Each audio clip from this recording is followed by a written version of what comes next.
think he actually believes that, and I think that that's a possibility. I don't know that it's a strong possibility, but certainly with the move that we've seen just this past weekend, 61,000 to 51,000 to open back up at 56,000.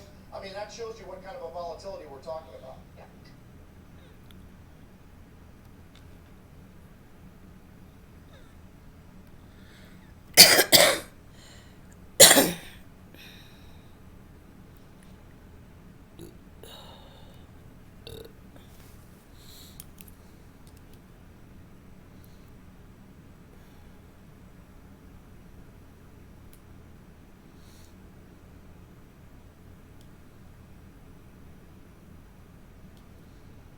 Shepard Smith here. Thanks for watching CNBC on YouTube.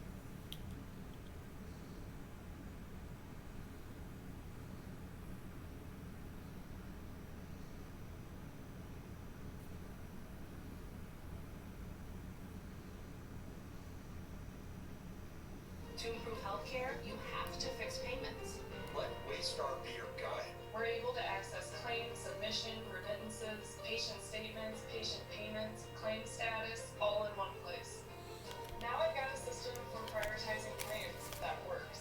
From manual to automated. Quicker payments, fuller payment. All your payers on a single platform. The technology kind of disappears, and what's left is more resources and energy for what we're all here to do.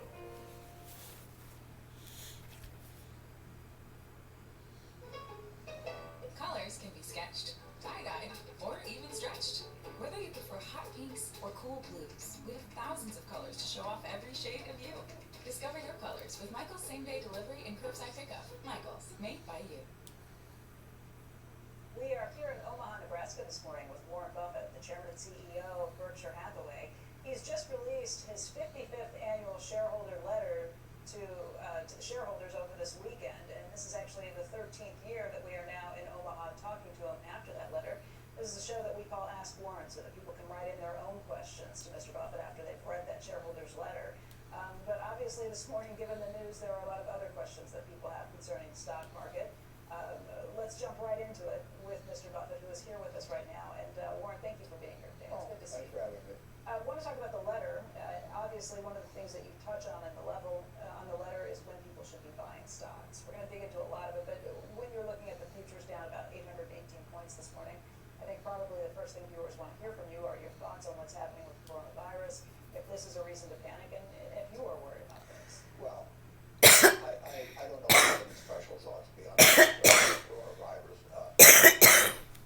First day I bought stocks was March 12th, 1941, 42. And the stocks were down about 2% then.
Alibaba under pressure again today. The shares of the Chinese tech company falling today. The stock is now down more than 4% over the past week. So, Karen, what is your take on this weakness?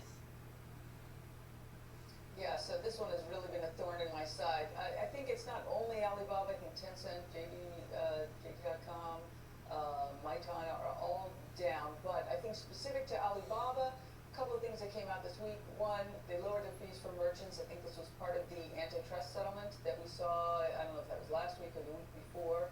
A second reason might be Meituan, which I just mentioned, raising $10 billion. They say they want to compete with Alibaba. They're kind of the Alibaba services. The third thing is Jack Ma deny that he would be selling his aunt. I actually think isolating Jack Ma from the story would sort of be a positive if that happened.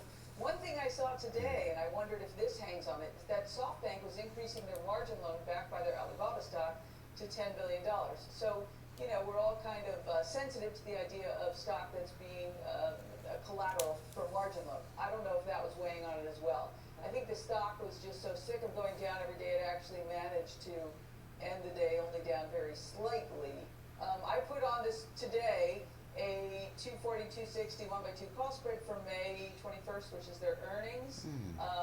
Maybe I'll call it into options action on Friday, see what people think, or maybe Pete can opine. I don't know. I thought I wanted more exposure. That would blow up on the Twitterverse, that's for sure. Tim, do you think that this Baba weakness is just sort of the anti-monopolistic crackdown that Beijing is imposing on dozens of internet companies there?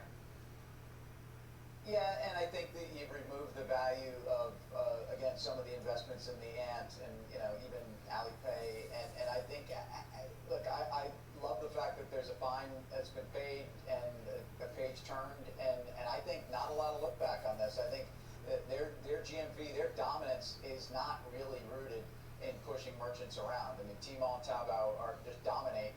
And if you want to do a sum of the parts on this, just their e-commerce business and just their cloud business, this is a $250 stock. Doesn't count $28 of cash in the balance sheet, doesn't count $40 a share in media assets, doesn't count $10 a share in some of their broader investment services. So I think there's a lot of sum of the parts value here. I think there's naturally concerns about Big Brother in China. I think it's overdone, but the stock trades awfully, and it's been frustrating for me and Karen and other shareholders. Right.